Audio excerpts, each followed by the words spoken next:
नमस्कार श्रोते, आपण पाहत आहात दैनिक विदर्भ सत्यजित लाईव्ह न्यूज। आमचे बीड प्रतिनिधी सकराम पोहीकर यांनी दिलेल्या माहितीनुसार ग्रामपंचायत कर्मचारी यांचे आमरण उपोषण कॉम्रेड नामदेव चव्हाण यांच्या मध्यस्थीने सोडले।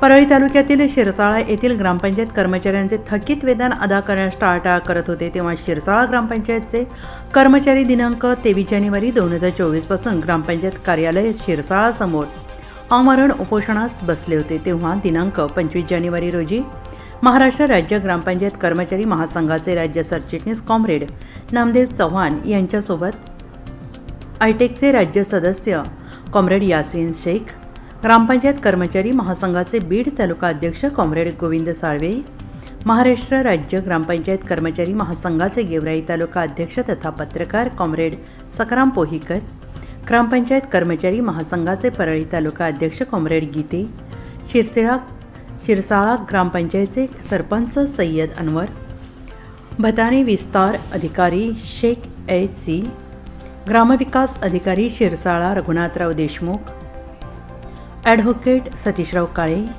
कॉम्रेड भगवानराव बडे इत्यादी पदाधिकारी उपस्थित होते। यावेळी थकीत वेतनापोटी सरपंच अनवर पटेदार यांनी 3 लाख रुपये ग्रामपंचायत कर्मचाऱ्यांच्या खात्यात जमा केले। उर्वरित रक्कम 31 मार्च 2024 पर्यंत अदा करण्यात येईल असे लेखी स्वरूपात पत्र देऊन हे आमरण उपोषणकर्त्यांना कॉम्रेड नामदेव चव्हाण यांनी लिंबू सरबत पाजून ग्रामपंचायत कर्मचारी यांचे उपोषण सोडवण्यात आले। महाराष्ट्र राज्य ग्रामपंचायत कर्मचारी महासंघाचा विजय असो अशा घोषणा देऊन हे उपोषण सोडवण्यात आले। ज्या ग्रामपंचायती आकृतीबंधाच्या बाहेरच्या कर्मचाऱ्याला आकृतीबंधाच्या आतल्या कर्मचाऱ्याला इतकं वेतन देणार नाही, त्यांच्यावर कामगार कायद्यानुसार फौजदारी स्वरूपाचा गुन्हा दाखल करावा। कायदे कुठे पाळत नाही।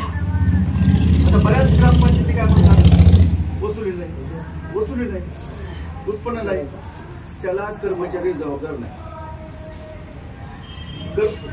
ग्रामपंचायतीची कोणती कमिटी असेल, अ असेल ब असेल, ग्रामसेवकांनी कमिटी त्यांनी काम सांगायचं ग्रामपंचायत कर्मचाऱ्याला, चला आमच्यावर वसुलीला, तो ग्रामपंचायत कर्मचारी वसुलीला नाही आला तर तो आमच्याकडे त्याच्यावर कारवाई करतो।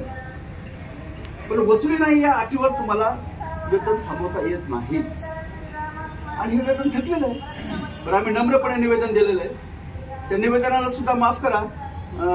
ग्रामसेवक साहेबांनी आणि सरपंच साहेबांनी जे उत्तर दिलं ना ते काय पटलं नाही। दुष्काळ आहे आणि काय दुष्काळातला पगार आहे का?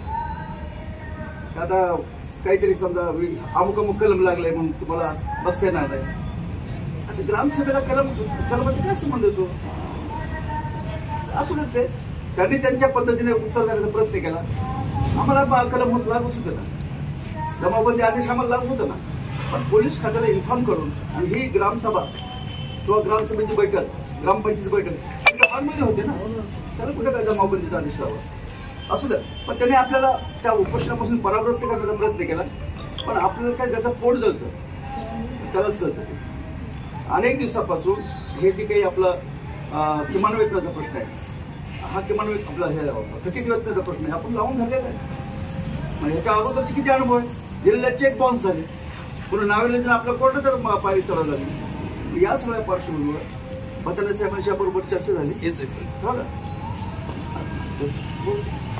चर्चा झाली। ते त्यांनी असं म्हटलेलं, हे बघा ते समोर आहेत, सरपंच समोर आहेत, तुम्ही समोर आहेत,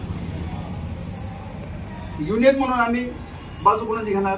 कर्मचाऱ्याची बाजू, कर्मचाऱ्याचीच बाजू घेणार, याच्यामध्ये काही दुमत नाही। पण कधी कधी 2 पाऊल पुढे जाण्यासाठी 1 पाऊल सुद्धा मागे यावं। म्हणून त्यांनी सांगितलं की आम्ही 3 महिन्याचं पेमेंट आम्ही त्यांच्या खात्यात टाकलेलं आहे, त्यांनी ते सांगितलं।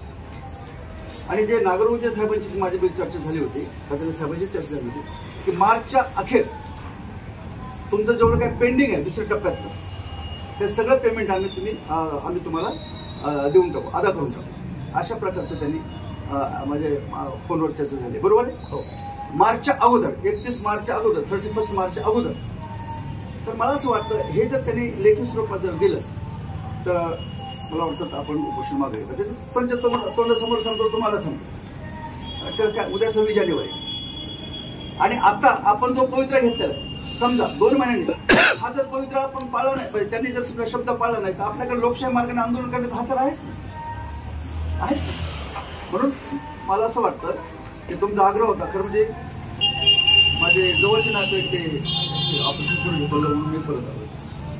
पुण्याहून इथंच आलो मी डायरेक्ट बसने उतरून इथं आलो. ही गाडी तयारच ठेवली होती आणि तुम्हालाही सांगितलं तुम्ही येऊ नका, फोनवर सांगा. पण तुमचा सगळा आग्रह होता, मी आलो. मला असं वाटतं आणि सरपंचाने आपले ग्रामीण विकास अधिकारी माझं असं सबमिशन होतं मला, कर्मचारी आणि आस्थापना हे दोघं एकमेकाच्या हातात हात घालून काम करतात. आम्ही नगरपालिकेच्या विरोधात, जिल्हा परिषद विरोधामध्ये काही कमी संघर्ष केले नाहीत. हे जे नगराध्यक्ष आहेत ना त्यांच्या लग्नात मोर्चा काढला होता.